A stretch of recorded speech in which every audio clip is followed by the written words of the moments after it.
The next morning, Ola Surka himself, who was the most distinguished man among the Lapps, had said that he would find Osa's father, but he appeared to be in no haste and sat huddled outside the tent, thinking of John Ericsson and wondering how best to tell him of his daughter's arrival. It would require diplomacy in order that John Ericsson might not become alarmed and flee. He was an odd sort of man who was afraid of children. He used to say that the sight of them made him so melancholy that he could not endure it. While Osa Surka deliberated, Osa, the Gs Grl, and Aslak, the young Lapp boy who had stared so hard at her the night before, sat on the ground in front of the tent and chatted. Aslak had been to school and could speak Swedish. He was telling Osa about the life of the Sami folk, assuring her that they fared better than other people. Osa thought that they lived wretchedly, and told him so. "You don't know what you are talking about," said Aslak curtly. "Only stop with us a week, and you shall see that we are the happiest people on earth." "If I were to stop here a whole week, I should be choked by all the smoke in the tent," Osa retorted. "Don't say that," protested the boy. "You know nothing of us. Let me tell you something which will make you understand that the longer you stay with us, the more contented you will become." Thereupon, Aslak began to tell Osa how a sickness called the Black Plague once raged throughout the land. He was not certain as to whether it had swept through the real Sami land, where they were now, but in Jamtland it had raged so brutally that among the Sami folk who lived in the forests and the mountains there, all had died except a boy of 15. Among the Swedes who lived in the valleys, none was left but a girl who was also 15 years old. The boy and girl separately tramped the desolate country all winter in search of other human beings. Finally, towards spring, the two met. Aslak continued, "The Swedish girl begged the Lapp boy to accompany her southward, where she could meet people of her own race. She did not wish to tarry longer in Jamtland, where there were only vacant homesteads. "I'll take you wherever you wish to go," said the boy, "but not before winter. It's spring now, and my reindeer go westward towards the mountains. You know that we who are of the Sami folk must go where our reindeers take us." The Swedish girl was the daughter of wealthy parents. She was used to living under a roof, sleeping in a bed, and eating at a table. She had always despised the poor mountaineers, and thought that those who lived under the open sky were the most unfortunate. But she was afraid to return to her home, where there were none but the dead. "At least let me go with you to the mountains," she said to the boy, "so I shan't have to tramp about here all alone and never hear the sound of a human voice." The boy willingly assented, so the girl went with the reindeer to the mountains. The herd yearned for the good pastures there, and every day tramped long distances to feed on the moss. There was not time to pitch tents. The children had to lie on snowy ground and sleep when the reindeer stopped to graze. The girl often sighed and complained of being so tired that she must turn back to the valley. Nevertheless, she went along to avoid being left without human companionship. When they reached the highlands, the boy pitched a tent for the girl on a pretty hill that sloped towards a mountain brook. In the evening he lassoed and milked the reindeer, and gave the girl milk to drink. He brought forth dried reindeer meat and reindeer cheese, which his people had stowed away on the heights when they were there the summer before. Still, the girl grumbled all the while, and was never satisfied. She would eat neither reindeer meat nor reindeer cheese, nor would she drink reindeer milk. She could not accustom herself to squatting in the tent, or to lying on the ground with only reindeer skin and some spruce twigs for a bed. The son of the mountains laughed at her woes, and continued to treat her kindly. After a few days, the girl went up to the boy when he was milking, and asked if she might help him. She next undertook to make the fire under the kettle in which the reindeer meat was to be cooked, then to carry water and to make cheese. So the time passed pleasantly. The weather was mild and the food was easily procured. Together they set snares for game, fished for salmon trout in the rapids, and picked cloudberries in the swamp. When the summer was gone, they moved farther down the mountains, where pine and leaf forests met. There they pitched their tent. They had to work hard every day, but fared better, for the food was even more plentiful than in the summer because of the game. When the snow came and the lakes began to freeze, they drew farther east towards the dense pine forests. As soon as the tent was up, the winter's work began. The boy taught the girl to make twine from reindeer sinews, to treat skins, to make shoes and clothing of hides, to make combs and tools of reindeer horn, to travel on skis, and to drive a sledge drawn by reindeer. When they had lived through the dark winter and the sun began to shine all day and most of the night, the boy said to the girl that now he would accompany her southward, so that she might meet some of her own race. Then the girl looked at him astonished. "Why do you want to send me away?" she asked. "Do you long to be alone with your reindeer?" "I thought that you were the one who longed to get away," said the boy. "I've lived the life of the Sami folk almost a year now," replied the girl.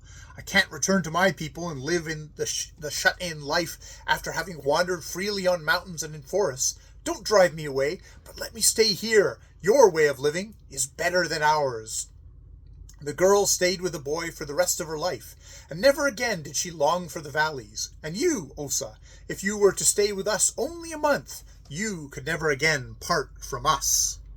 With these words, Aslak, the Lap boy, finished his story. Just then his father, Ola Sirka, took the pipe from his mouth and rose.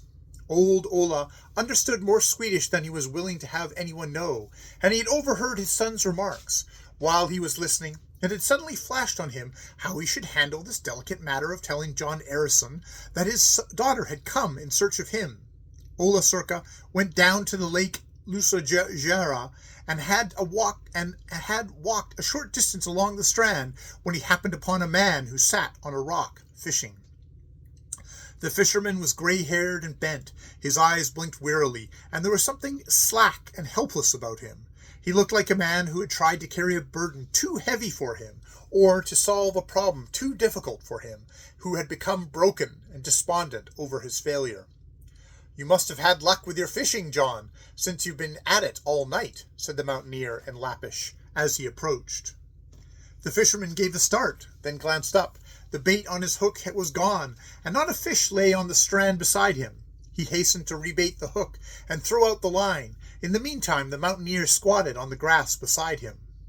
"There's a matter I want to talk over with you," said Ola. "You know that I had a little daughter who died last winter, and we'd always missed her in the tent." "Yes, I know," said the fisherman abruptly, a cloud passing over his face, as though he disliked being reminded of a dead child. "It's not worth while to spend one's life grieving," said the Laplander. "I suppose it isn't." "Now I'm thinking of adopting another child. Don't you think it would be a good idea?" "That depends on the child, Ola." "I will tell you what I know of the girl," said Ola. Then he told the fisherman that around midsummer time, two strange children, a boy and a girl, had come to the mines to look for their father, but as their father was away, they had stayed to await his return. While there, the boy had been killed by a blast of rock. Thereupon Ola gave a beautiful description of how brave the little girl had been, and how she had won the admiration and sympathy of everyone. "Is that the girl you want to take into your tent?" asked the fisherman. "Yes," returned the Lap. "We heard her story. We were all deeply touched, and said among ourselves that so good a sister would also make a good daughter, and we hoped that she would come to us." The fisherman sat quietly thinking a moment. It was plain that he continued the conversation only to please his friend, the Lap. "I presume the girl is one of your race?" "No," said Ola. "She doesn't belong to the Sami folk." "Perhaps she's the daughter of some new settler, and is accustomed to the life there." "No, she's from the far south," replied Ola, as if this was of small importance. The fisherman grew more interested. "Then I don't believe that you can take her," he said. "It's doubtful if she could stand living in a tent in the winter, since she was not brought up that way." "She will find kind parents and kind brothers and sisters in the tent," insisted Ola Sirka. "It's worse to be alone than to freeze." The fisherman became more and more zealous to prevent the adoption. It seemed as if he could not bear the thought of a child of Swedish parents being taken in by Laplanders.